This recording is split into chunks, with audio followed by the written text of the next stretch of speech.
Good morning. It is Wednesday, the 8th of July. I'm Maeve McMahon, and this is Europe Today, your morning digest of European news and analysis, live here on Euronews. Coming up, guilty as charged. A French appeals court has upheld Marine Le Pen's conviction for misusing EU funds, but shortened her ban on running for elected office. That means the far-right leader says she'll be running in the 2027 French presidential race. We'll be crossing to Strasbourg for reactions. Meanwhile, the US military has launched fresh strikes against Iran this Wednesday after Tehran attacked 3 commercial vessels in the Strait of Hormuz. It comes as NATO allies gather today in Ankara for a second day of talks. Commission President von der Leyen and NATO's Mark Rutte have said the alliance must become more European and reduce its long-standing reliance on US security. We'll be bringing you all the latest from our NATO correspondent in Ankara, Shona Murray. And the French President, Emmanuel Macron, the first European leader to visit Syria since the fall of Bashar al-Assad, was in Damascus, where he signed a bilateral agreement with the Syrian President, Ahmed al-Shara, aimed at encouraging investment to help rebuild the country after 14 years of war. Explosions were reported, though, near the area he was visiting during his trip. Plus, a thriller on the football pitch. Just when it looked like Egypt was in the lead, Argentina staged a dramatic comeback last night. Inspired by the global superstar Lionel Messi, the reigning world champions secured a 3-2 victory and will now face Switzerland in the quarterfinals this Saturday. And in other sports news, the International Olympic Committee has lifted some restrictions on Russian athletes, allowing them to compete in some events ahead of the Games in 2028. But first to France, where Marine Le Pen has announced she'll be the far-right National Rally's French presidential candidate after an appeals court yesterday cleared the way for her to run next year. For more, we can go straight over to the European Parliament in Strasbourg, where our correspondent Marine Gwynn is standing by for us this morning. So, Marine Le Pen cleared to run, but still facing legal challenges. Tell us more. Exactly, Maeve. So Marine Le Pen, very defiant last night, coming out saying she will be the National Rally's candidate in those French presidential elections taking place next April. There were doubts because an appeals court was ruling on a conviction she received in March last year related to the embezzlement of up to 4.4 million euros in European funds. She was found guilty. The court upheld that guilty verdict, but it did significantly cut down the ban on public office, the 5-year ban on public office she had originally been handed down to just 15 months effectively. She has already served those 15 months. She's now cleared to run. Now, I'm in Strasbourg, Maeve, and there was a sense of apprehension, of expectation all afternoon yesterday after that verdict came, because the court also said that Marine Le Pen must wear an electronic ankle tag for 1 year. She had previously said that she would not run for president in those conditions. It will clearly impact her ability to travel and so on. But last night she came out saying she will be able to campaign without that ankle tag. Let's take a listen. As you know, I said that I would not campaign with an ankle bracelet. However, as I have the option of lodging an appeal to the Court of Cassation, which was not necessarily the case in other scenarios, and as an appeal to the Court of Cassation suspends the effect of the judgment, I will therefore be campaigning without an ankle bracelet. So this evening, I am a candidate. I am running for president. Je suis candidate à l'élection présidentielle. So Marine Le Pen there clearly saying she will not be stepping aside and making way for her 30-year-old young protégé Jordan Bardella, as some had expected. She did say last night that she has Bardella's full support, and in her words that they make a formidable couple, a winning partnership, she said, and she will have his support going into this presidential campaign. And on that, I'm joined now in the European Parliament by a member of Marine Le Pen's National Rally Party, a member of the European Parliament, Fabrice Leggeri. Sir, good to have you with us this morning. First of all, do you believe Marine Le Pen made the right political judgment yesterday, choosing to stay on as your presidential candidate? Yeah, good morning. Thank you for the invitation. Of course, Marine Le Pen made yesterday the right decision. This is the first victory for French democracy because it's not up to judges to decide who will be the candidate and who will run for presidential election. Yet the French judges did uphold her conviction. She is guilty, along with other members of your party, of embezzling millions in European funds. What does it say about your party that your first-choice presidential candidate faces such serious charges? First of all, I would like to clarify again that she is not guilty because there is no personal enrichment. And Marine Le Pen is further appealing to the top Supreme Court in France in judicial matters, the Cour de Cassation, and she will demonstrate that she is not guilty at all. So that's the main point I have to say about that.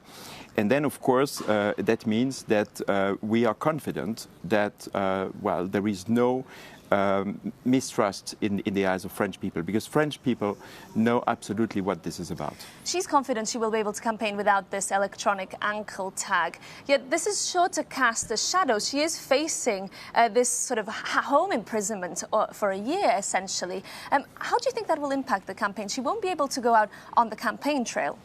Well, as Marine Le Pen is appealing further to the top Supreme Court, this, let's say, temporary sanction decided by the appeal court will be suspended. And we are confident, again, that Marine Le Pen and our colleagues will not be found guilty by the top court, Cour de Cassation. So I must ask you, we're here in the European Parliament, what does the fact that Marine Le Pen is the candidate mean for Europe? We know in the past she has campaigned to take France out of the Eurozone, out of the European Union. Does she inevitably need to now soften her stance and become more palatable to Brussels? Well, already in the last presidential elections in 2022, Marine Le Pen supported a policy which is to improve the European Union as insiders. So our policy is not Frexit. Our policy is to join forces with other governments, with other nations, in order to improve the EU functioning. And I can say, as a member of the European Parliament, that we have already managed to get many results in the past months here in the European Parliament. So that shows it is possible. I can give you some examples. Return regulation, cutting the red tape, the omnibus regulations, and so on and so on. So I'm confident this will be an opportunity for all, not only for French people, but also for other European nations. OK, Fabrice Leggeri, that's all we have time for, I'm afraid. But thank you for joining us this morning on Europe Today. I'm sure we'll be following this story very, very closely over the coming weeks and months. Maeve, back to you. We will indeed, Margaret. Thank you so much. We'll come back to you a little bit later on the programme. But now moving on to Ankara, where NATO leaders are meeting for their second day of talks after US President Donald Trump reignited the confrontation over Greenland and lashed out at other allies over Iran. For more, we can go straight over to Ankara and bring in our NATO correspondent, Shona Murray. Good morning, Shona. So look, Donald Trump arrived yesterday and almost straight away berated his allies. Tell us more. Well, good morning, Maeve. That's right. I mean, even the most seasoned NATO diplomats have been saying for the past few weeks that this summit would be straightforward, that it would pass off without incident because of the numbers being pledged and spent on defence. $50 billion yesterday at the NATO Defence Industry Forum. But the idea was that Donald Trump would be placated by that. But of course, he had other plans. The first moment he basically touched down here in Ankara, he lambasted allies over not helping him in the war in Iran. And then, as you said, he reignited that confrontation with Denmark over the use over the US trying to control Greenland. Take a listen. Greenland doesn't help Denmark. Denmark doesn't spend money to really help Greenland. But it's an important part for the United States. And it's surrounded by China ships and Russian ships. And that's not going to happen. The ships, it's not going to happen. It was Greenland that, and it continues to be, that should be controlled by the United States, not by Denmark. Now, the Prime Minister of Denmark obviously responded saying Greenland is not for sale, but it's obviously tarnished somewhat this summit. Then, moreover, overnight, Maeve, we know that the United States launched strikes against Iran in command and control centres. So there's a real concern that that might overshadow today's proceedings, which, of course, we're supposed to be talking about Ukraine, the war in Ukraine, and also the defence of the European continent. Of course, Donald Trump is due to meet Volodymyr Zelensky, the Ukrainian president, this afternoon around 2:30. But still, it's not really as straightforward as NATO allies had hoped. Maeve? Hearing some big announcements coming out of that summit there on spending, Shona. Did that not please President Donald Trump?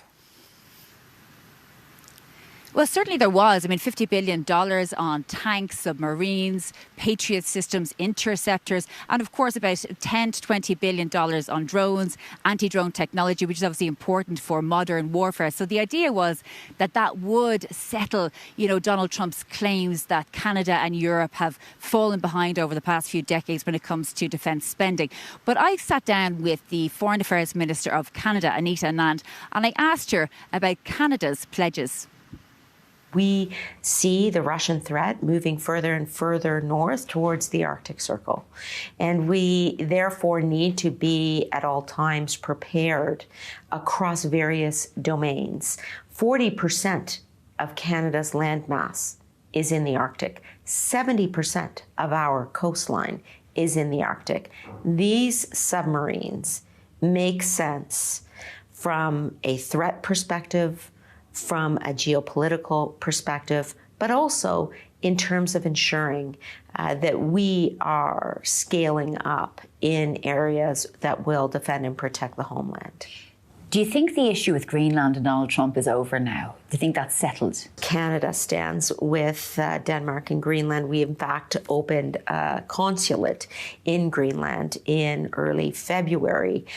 And so I'll be meeting with the Foreign Minister of Denmark today. I'm sure we will discuss the importance of continuing to uphold the support for territorial integrity and state sovereignty. And as for future predictions, very difficult to say, but all that for Canada means that we are fundamentally supporters of international law and of multilateralism, including the principle of state sovereignty and territorial integrity. How important is it that Canada is working with Germany and Norway? That's very much the focus of Canada's foreign policy and our work to ensure that we're not only focused on the Arctic, but also NATO's eastern flank, where our largest military operation is Operation Reassurance in Latvia, where we lead the multinational brigade group and will do so at least until 2029. Do you think that Ukraine has turned the tide somewhat on the war in Ukraine, the Russian invasion of Ukraine? I do.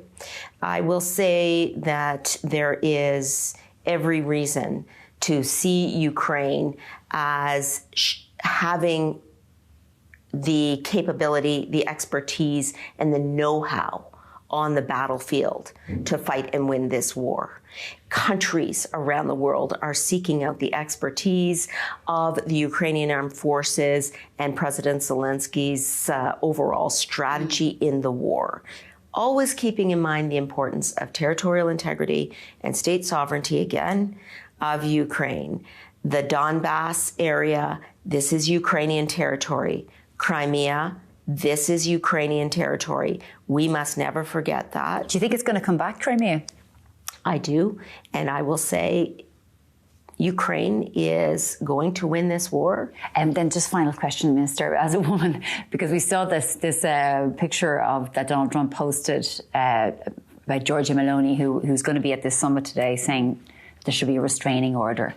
And they used to be close friends. Obviously, they've fallen out. Well, of course, Canada's approach to diplomacy is very much about the policy initiatives that we are undertaking with many countries, Italy included. You mentioned our relationship with Europe earlier in the interview. I'll just say, of course, this is a time where, from a Canadian perspective, we are encouraging women to run for public office and to seek leadership positions. And for more on the outcomes of that NATO summit in Ankara and Shona Murray's reporting, you can visit euronews.com. But now it is time for our World Cup segment.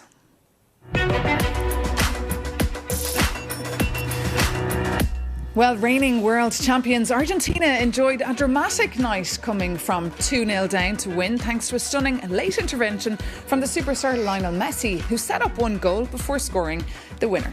Egypt, as you can imagine, is left devastated and also complaining about controversial calls during the game and saying the tournament is rigged in favour of Argentina. Meanwhile, Switzerland progressed at the expense of Colombia. After 120 goalless minutes, the round of 16's first penalty shootout was needed, with the Swiss holding their nerve to win 4-3. Meanwhile, everyone is still talking about the Belgian Red Devils' win over the US earlier this week and the fact that Folarin Balogun was allowed to play. It's even top of the agenda in Strasbourg today, where MEPs are gathering for their regular plenary session. So let's head back now to the European Parliament in Strasbourg and bring in once again our correspondent Mairead Gwynn. Mairead, look, a group of MEPs have signed a letter calling for an investigation here. Will this have any impact?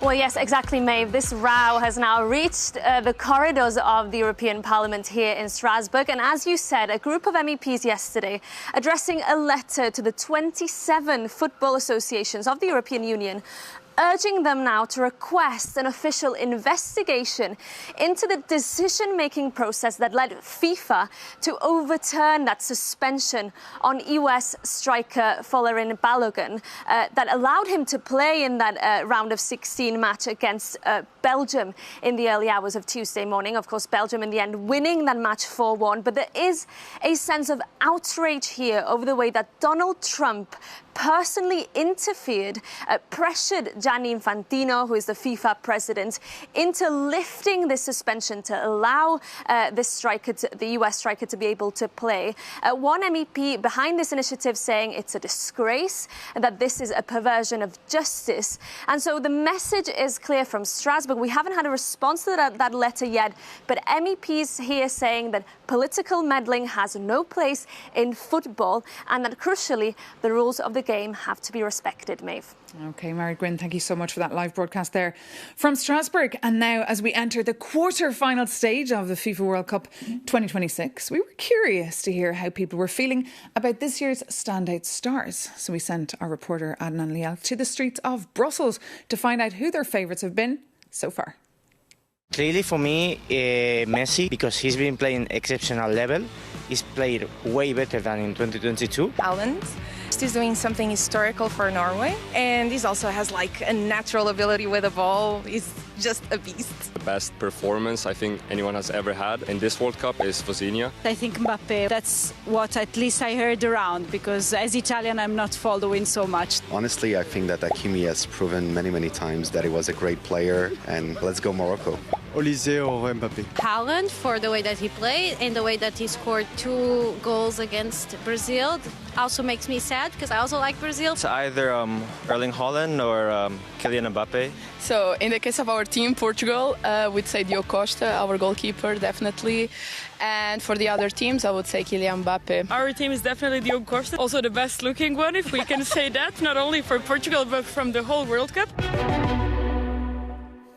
And let us know who you think the best player has been so far. You can always write to us here at Europe Today at euronews.com. And of course, there'll be no World Cup final tonight, but the quarterfinals will get underway tomorrow with France facing Morocco.